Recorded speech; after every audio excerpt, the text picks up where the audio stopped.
सो पाकिस्तान अभी भी रेलिवेंट है इस वर्ल्ड कप में। न्यूजीलैंड वर्सेस इंग्लैंड का मैच था और न्यूजीलैंड ये मैच हार चुका है और पता नहीं कैसे हार चुका है। ये समझ में आ रहा है कि डिसीजन मेकिंग न्यूजीलैंड की तरफ से आज जो थी वो मोस्टली नजर नहीं आती बेसिकली। जिस तरह 18वां ओवर फिलिप्स ने किया, क्यों किया? फर्गसन का भी एक ओवर पड़ा हुआ है, हेनरी का भी एक ओवर पड़ा हुआ है और सेंडर का भी अभी एक ओवर पड़ा हुआ था और ओवर करने आता है फिलिप्स। सो खैर बात करते हैं। न्यूजीलैंड ने पहले बैटिंग की और जिस तरह ये बैटिंग कर रहे थे, पावर प्ले इन्होंने बड़े आई थिंक अकलमंदी से खेला। 55-56 रन थे उसमें और आउट कोई नहीं था। उसके बाद बड़े सुकून से लेके जा रहे थे, ऐसे लग रहा था कि ये बड़े आराम से 180-90 शायद 200 भी कर जाए। लेकिन एंड में बॉलिंग जरा बेहतर की इंग्लैंड ने और इंग्लैंड ने 16 ओवर करवाए अपने स्पिनर से। शायद अगर विकेट को देखा जाए तो शायद इससे भी कम की विकेट थी। आई थिंक यहाँ पे कंपैरेटिव टोटल इससे भी कम, मे बी 20 रन मैं कहूँगा कि अगर 140-45 भी होता तो वहाँ पे भी मैच फंस सकता था। लेकिन खैर दोनों टीमों की बैटिंग बहुत अच्छी है और इंग्लैंड के पास जो एडवांटेज था कि सारी बैटिंग करते हैं। सो खैर न्यूजीलैंड ने पहले बैटिंग की। न्यूजीलैंड की तरफ से टीम साइबर्ट ने 35 रन बनाए 25 बॉलों में, 29 रन बनाए 19 बॉलों में। फिर एलन ने, फिर रविंद्रा आता है, वो जल्दी आउट हो जाता है 13 बॉलों में 11 रन बना के। फिर ग्लेन फिलिप्स आता है, 39 रन ओवर आता है। इसका भी टूर्नामेंट बड़ा जबरदस्त जा रहा है ओवरऑल, फील्डिंग में, बैटिंग में, बॉलिंग में। 28 बॉलों में इसने 39 रन बनाए। उसके बाद चैपमैन 9 बॉलों में 15 रन बनाता है। डैरिल मिचेल जल्दी आउट हो जाता है। सेंटर 9 रन बनाता है।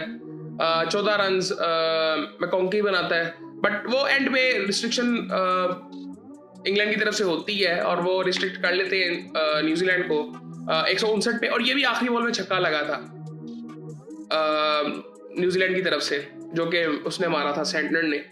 बॉलिंग की अगर इनकी बात करें तो आर्चर ने 3 ओवरों में एक मेडन किया, 24 रन दिए। अब ये देखें ना, यहाँ पे इंग्लैंड की मुझे समझ नहीं आई कि चौथा ओवर आर्चर ने नहीं किया। पहला ओवर इसने मेडन किया था, दूसरा ओवर में आई थिंक इसको 8 रन पड़े थे, फिर उसके बाद इसको 16 रन पड़े थे। आखिरी ओवर इसको करना चाहिए था बेसिकली। लियम डोसन ने 4 ओवरों में 32 रन दिए, एक आउट किया। सैम करन ने 1 ओवर किया, 10 रन दिए। आदिल रशीद ने 4 ओवरों में 28 रन दे के 2 आउट किया। आदिल रशीद ने बड़ी अच्छी बॉलिंग की। विल जैक्स ने 4 ओवरों में 23 रन दे के 2 आउट किए और इन्होंने एंड पे डेथ बॉलिंग आदिल रशीद ने और विल जैक्स ने की थी। और आखिरी ओवर किया था बेसिकली उसने रेहान अहमद ने, और उसने बैटिंग भी क्या आगे की है। जैकब बैथल ने 1 ओवर किया, 13 रन दिए। रेहान अहमद ने 3 ओवर करके 28 रन दे के 2 आउट किए। अब यहाँ पे स्टैट्स कोई किसी के भी इतने कोई बुरे नहीं लग रहे कि जिसको बहुत ज़्यादा रन पड़े हों। लेकिन फिर भी यहाँ पे अगर देखा जाए तो आई थिंक इससे बेहतर बॉलिंग की जा सकती थी इंग्लैंड की तरफ से। उसके बाद अगर इंग्लैंड बैटिंग की बात करें तो इंग्लैंड की आई थिंक इन दोनों को पता नहीं, अजीब सा ही इनका चल रहा है टूर्नामेंट, फिल सॉल्ट और जॉस बटलर का। बटलर का तो मुझे लगता है कि आखिरी वर्ल्ड कप ही है, T20 वर्ल्ड कप। 0 पे आउट हुआ, 2 पे फिल सॉल्ट आउट हुआ और हेनरी क्या जबरदस्त बॉलिंग कर रहे हैं। बेसिकली पहले 2 ओवर देख के न्यूजीलैंड का तो मजा आ गया था, प्रॉपर फास्ट बॉलिंग देख के ना बड़ा मजा आ रहा था मुझे तो। लेकिन हम जाहिर बात है हम चाहते थे एज अ पाकिस्तानी कि पाकिस्तान अगर आगे जाए तो उसके लिए ज़रूरी है कि इंग्लैंड आज का मैच जीते कम अज़ कम, और अच्छे मार्जिन से जीतेगा तो ज़्यादा बेहतर हो जाएगा। बट वो ऐसा हुआ नहीं। बट बॉलिंग क्या कहते हैं उसकी, हेनरी की बड़ी ज़बरदस्त थी। हैरी ब्रूक ने 26 रन बनाए, सेटल लग रहा था 24 बॉलों में 26 रन बनाए, एक छक्का लगाया, 3 चौके उसने लगाए। 16 बॉलों में 21 रन बनाए जी बैथल ने भी, वहाँ पे थोड़ी सी पार्टनरशिप इनकी लगी। फिर बेंटन आया, बेंटन के भी 24 बॉलों में 33 रन अच्छे थे। सैम करन ने 24 रन बनाए 22 बॉलों में, और ये डीप लेके जाते रहे। आखिरी आई थिंक 3 ओवरों में तकरीबन आई थिंक 40 रन चाहिए थे, या 44-45, हाँ इतने रन चाहिए थे। और जो 18वां ओवर था बेसिकली फिलिप्स का, उसमें रन पड़ गए बेसिकली 22 रन पड़े थे आई थिंक उसको। और पहले रेहान अहमद ने एक छक्का लगाया, फिर उसने विल जैक्स ने एक छक्का लगाया, फिर 2 चौके लगाए उसने। उसके बाद फिर सेंटनर आता है 19वां ओवर करने, फिर आखिरी ओवर हेनरी करता है। फर्गसन का भी 1 ओवर पड़ा हुआ था। खैर 3 बॉल पहले ये मैच को खत्म करते हैं। बॉलिंग की अगर इनकी बात करें तो मैट हेनरी अपना भी 3रा ओवर कर रहा था, समझ से बाहर है मेरी। उसके बाद भी उसका 1 ओवर पड़ा हुआ था अभी, तो क्यों नहीं उसने 18 ओवर किया और आप फिर 20 ओवर क्यों नहीं किया? मे बी अब इसे सिर्फ यही कह सकते हैं कि या तो कुदरत का निजाम कह सकते हैं कि या तो न्यूजीलैंड की बेवकूफ़ी कह सकते हैं। उसके बाद फर्गसन के अभी 2 ओवर पड़े हुए थे, मतलब मेरे ख्याल से उनके ज़हन में शायद वो था कि स्पिनर्स उन्होंने भी इस्तेमाल किए थे, 16 ओवर उन्होंने स्पिनर्स के करवाए थे, इस वजह से शायद उनके वो ज़हन में था। वैसे ये वाली बेवकूफ़ियाँ ना न्यूजीलैंड की तरफ से नज़र आती नहीं है। सेटलैंड ने 4 ओवरों में 29 रन दिए, इसको भी एंड वाले ओवर में मार पड़ी है। मैकॉन्की ने 1 ओवर किया, 13 रन दिए, 4 ओवरों में 43 रन पड़े फिलिप्स को। इसका भी आखिरी ओवर ये बुरा गया था। आई डोंट थिंक सो कि आखिरी वो ओवर इसे करवाना चाहिए था बेसिकली। 4 ओवरों में 19 रन देके 3 आउट किए रचिन रविंद्रा ने। इवन अब इससे भी बॉलिंग करवाई, अच्छी बॉलिंग कर रहा था ये, बट उस वक्त भी अगर आपके फास्ट बॉलर्स के ओवर पड़े हुए हैं और आपके फास्ट बॉलर्स ने अच्छी बॉलिंग की है तो आपने क्यों नहीं करवाए? उनसे बॉलिंग करवानी चाहिए थी। आई थिंक इस सऊदी ने 2 ओवरों में 21 रन दिए, तो यहाँ पे ये बहुत अब इस सऊदी को आई थिंक 13वें ओवर 14 ओवर उसने पहले किया था, उसने टोटल 2 ओवर किए हैं, तो वो आज खेल क्यों रहा था फिर अगर उसने 2 ओवर ही करने थे तो? सो आई थिंक बड़ी गलतियां जो कि कम नजर आती हैं न्यूजीलैंड की तरफ से आज उन्होंने की हैं। और अब जो इम्पोर्टेंट चीज़ ये है कि टेबल की क्या सूरत हाल है। ग्रुप 1 की अगर बात करें तो वो तो बड़ा सिंपल है, वेस्ट इंडीज़ और इंडिया में से जो जीतेगा वो आगे चला जाएगा। यहाँ पे ऐसे है ग्रुप 2 में कि न्यूजीलैंड अभी दूसरे नंबर पे ही है, और अभी जो न्यूजीलैंड का जो रन रेट है वो 1.390 है, इनका नेगेटिव में है पाकिस्तान का 0.461। सो अब यहाँ पे आई थिंक ऐसा कुछ होगा। अभी मैं जो देख रहा था एग्जैक्ट कैलकुलेशंस तो नहीं मुझे पता कि 65-70 रन से पाकिस्तान को जीतना पड़ेगा, या तो फिर 13 ओवर्स में मैच जो है वो जीतना पड़ेगा अगर चेस कर रहे हैं तो। लेकिन वो भी डिपेंड करता है कि टोटल कितना होता है मेरे ख्याल से। और मुझे बेसिकली ये लगता है ये कैलकुलेशन जो 13 ओवर वाली आ रही थी वो ये था कि पाकिस्तान क्या कहते हैं अगर श्रीलंका 160 रन बनाता है, 55-60 रन बनाता है। सो मेरा ये मानना है कि मुझे नहीं लगता कि पाकिस्तान को अगर अपनी पूरी बेहतरीन टीम खिलाता है, प्लेइंग 11 ठीक खिलाता है, मुझे नहीं लगता कि पाकिस्तान इनको 150 करने देगा। मुझे लगता है पाकिस्तान इनको कवर कर लेगा 120-30 पे कर सकता है। पाकिस्तान के पास एबिलिटी ये है, बट पाकिस्तान को बहुत समझदारी से चीज़ें करनी पड़ेंगी। पिछले 2 मैचों में तो बेवकूफ़ियाँ की हैं। अबरार अहमद को हमें खिलाना है भाई। इस टूर्नामेंट की प्लेइंग 11 में की अगर बात छोड़ें आप, हमारे पास 3 स्पिनर होने चाहिए थे, अबरार, सुफियान और उस्मान तारिक, और इन दोनों में से 2 जो थे वो प्लेइंग 11 में होने चाहिए थे।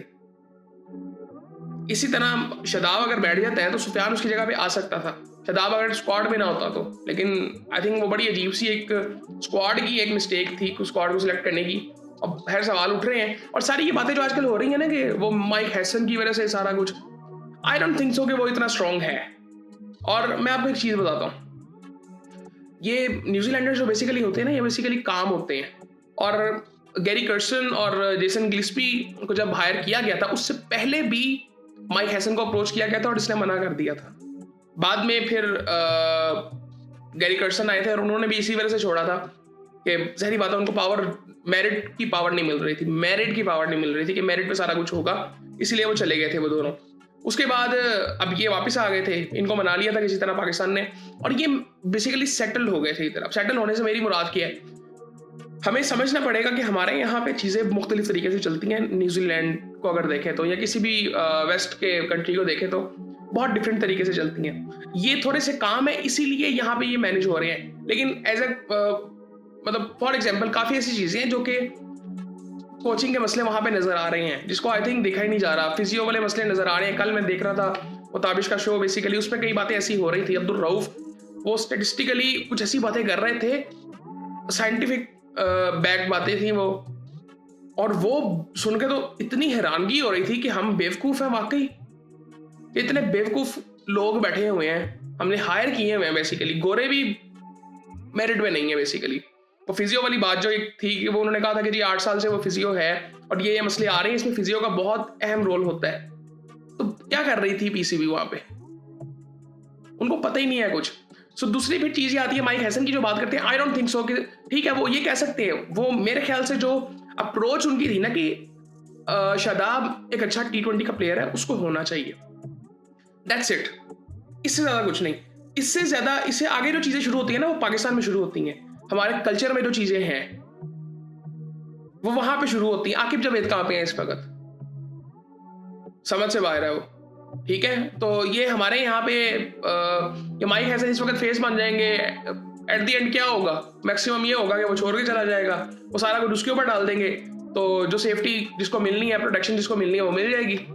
और मैं इसमें किसी को ब्लेम नहीं करता, सिंपल सी बात है, हमें मेरिट को वैल्यू करना पड़ेगा बेसिकली, सिंपल सी बात ये है और कोई ऐसी चीज़ नहीं है।